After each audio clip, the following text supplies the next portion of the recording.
It started with one video. Maybe it was a Jungkook fan cam on autoplay. Maybe it was a Blackpink performance that stopped you mid-scroll. Maybe you heard Golden from K-pop Demon Hunters and suddenly needed to understand what this whole world was about. Maybe someone sent you a BTS clip and said, just watch this one thing. 3 hours later, you're deep in a Stray Kids discography breakdown, you've learned what bias means, and you're genuinely considering buying a lightstick for a group you discovered 45 minutes ago. Now it's 2 a.m. and you're watching a behind-the-scenes video of idols eating ramen, feeling emotions you can't explain about people you've never met. Here's what nobody tells you about that moment. That's not weak self-control. K-pop is engineered, intentionally or not, to press very specific psychological buttons. The music is part of it, but only part. The real hook is something deeper, a system that delivers belonging, intimacy, and progress in ways most entertainment doesn't even attempt. This video breaks down the 3 psychological triggers that make K-pop feel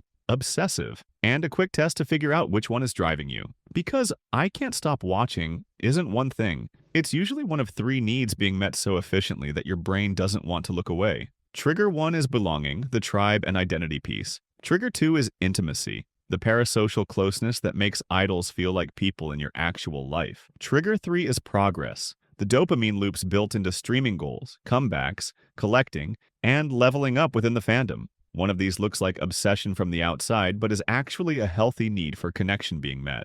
Let's start there. Before we dive in, one important frame. Loving K-pop is normal. Feeling obsessed usually means it's meeting a psychological need really efficiently, more efficiently than other things in your life. That's not a character flaw. It's information. The line between passion and problem is simple. Passion adds energy to your life. Problem replaces things that matter. Sleep, money, school, work, relationships. Most people are firmly in passion territory. If you're not sure which side you're on, this video will help you figure that out. Trigger 1 is belonging. Humans need tribes. We need shared language, inside jokes, collective rituals, a sense of we. For a lot of people, especially those who feel disconnected in their offline lives, fandom provides this in concentrated form. K-pop fandoms aren't casual. They have names: ARMY, Blink, Stay, and Gene. They have colors, symbols, chants, traditions. They have shared missions, streaming parties at midnight, voting wars that feel like campaigns, group celebrations when a song hits 1 billion views.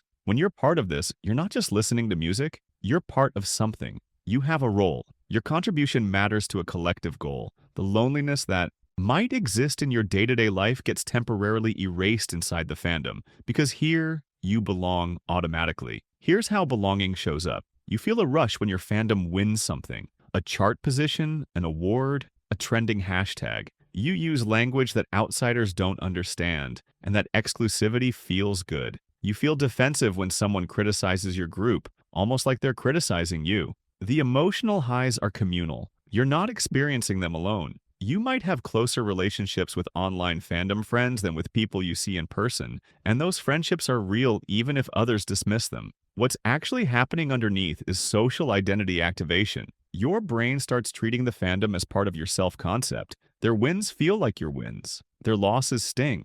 This isn't delusion. It's the same psychological mechanism that makes people passionate about sports teams, political movements, or any in-group. K-pop just delivers it with unusual intensity because the infrastructure for participation is so well designed. If belonging is your primary trigger, the fandom itself might matter as much as the music. You'd feel a hole if the community disappeared, even if the song stayed. That's not weird. That's human. But it's worth noticing because it tells you what you're actually getting from the experience. Now, a lot of people have community in their lives and still feel intensely hooked by K-pop because of the second trigger. Trigger 2 is intimacy. K-pop idols aren't distant celebrities. They're accessible in a way that Hollywood stars never were. Daily content drops, behind-the-scenes footage, live streams where they talk directly to fans for hours, apps designed to simulate personal messaging, vlogs of them cooking, gaming, working out, being tired. You see them in mundane moments, not just polished performances. This creates what psychologists call parasocial relationships, one-sided, emotional bonds with media figures. You know them. You've watched them grow, struggle, succeed. You've seen them cry and laugh and be awkward. Your brain starts processing them the way it processes real relationships because the inputs are similar. Consistency, vulnerability, time spent together. These are the building blocks of intimacy, and K-pop provides them at scale. Here's how intimacy shows up. You feel protective when an idol faces criticism, like someone attacked a friend. You feel genuinely proud when they achieve something, as if you had a stake in their success. Scandals or dating news might affect your mood more than you'd expect. You might catch yourself thinking, they get me, when an idol says something relatable, even though they've never met you and weren't talking to you specifically. This isn't pathology. Parasocial bonds can actually support well-being, providing comfort, reducing loneliness, creating a sense of connection during difficult times. Research shows these relationships can be genuinely positive. The risk emerges when the parasocial bond starts replacing real relationships, when comparison to idols damages self-worth, or when the emotional investment creates distress rather than joy. If intimacy is your primary trigger, the idol connection is the core of the experience. You could lose the fandom community and still feel attached. The relationship, one-sided as it is, feels real because emotionally it is. Before trigger 3, let's make this concrete. Quick test, answer honestly. First, do you love the community as much as the music? Is the fandom identity a major part of the appeal? That's belonging driving you. Second, do you feel emotionally connected to specific idols, like they're part of your life? Does their content feel personal rather than just entertaining? That's intimacy. Third, do you chase goals? Streaming numbers, voting targets, collecting complete photocard sets, tracking comebacks like missions? That's progress. Whichever resonated most reveals the primary reason K-pop feels obsessive for you.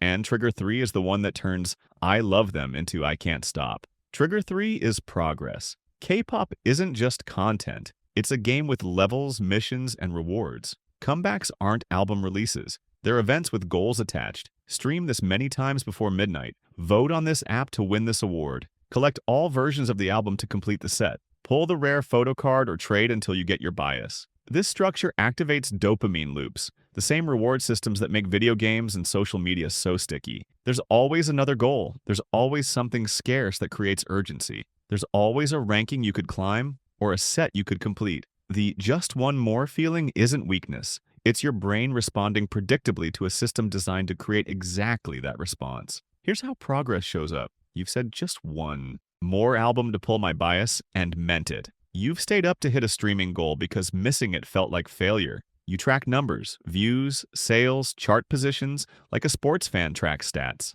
The collecting isn't really about the items. It's about the satisfaction of completion, the feeling of leveling up within the fandom hierarchy. What's actually happening is FOMO meeting completionism. Limited editions create scarcity. Group goals create social pressure. Photocard randomness creates gambling-adjacent, variable reward schedules. None of this is necessarily manipulative, it's just effective. And if you're wired to respond strongly to achievement and collection mechanics, K-pop will feel more consuming than it does for someone who doesn't care about that stuff. So when does any of this become unhealthy? The passion isn't the problem. The cost is the problem. If you're sleeping less, spending money you don't have, neglecting relationships, performing worse at school or work, or feeling distressed more than joyful, those are signals worth taking seriously. Here's how to keep it healthy. 3 rules. Rule 1, know your main trigger. If you're belonging-driven, protect the community aspect but release the pressure. You don't have to participate in every streaming war to belong. If you're intimacy-driven,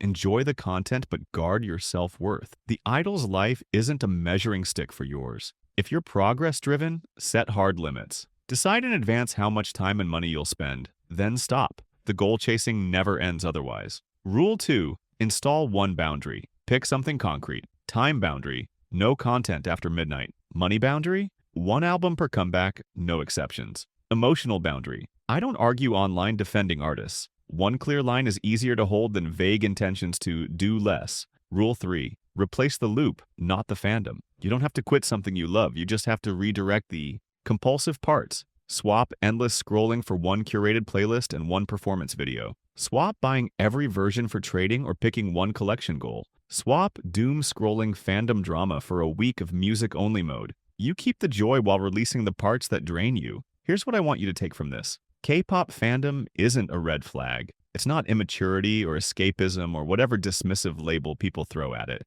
It's a sophisticated system that delivers belonging, intimacy, and progress more efficiently than most things in modern life. If you feel pulled toward it, your brain is working correctly. It found something that meets real needs. The question isn't whether loving K-pop is okay. It is. The question is whether the way you're engaging is adding to your life or subtracting from it. Belonging that makes you feel less alone is healthy. Intimacy that provides comfort is healthy. Progress that gives you purpose is healthy, but any of these taken past the point of balance can start costing more than they give. You don't need to feel embarrassed about caring deeply about music and artists and community. You just need to know which button is being pressed, so you can keep pressing it intentionally rather than compulsively. So tell me, which trigger drives you most? Belonging, intimacy, or progress? Drop it in the comments. I want to know which one finally explained why this feels so consuming. If this helped you understand your relationship with fandom, subscribe. We break down the psychology behind everyday patterns in a way that actually makes sense. The next video goes somewhere different, the psychology of self-sufficient introverts. The people who genuinely prefer solitude, who don't need external validation, who seem complete on their own. What's actually happening in that brain? That one might explain you, or someone you've never quite understood. I'll see you there.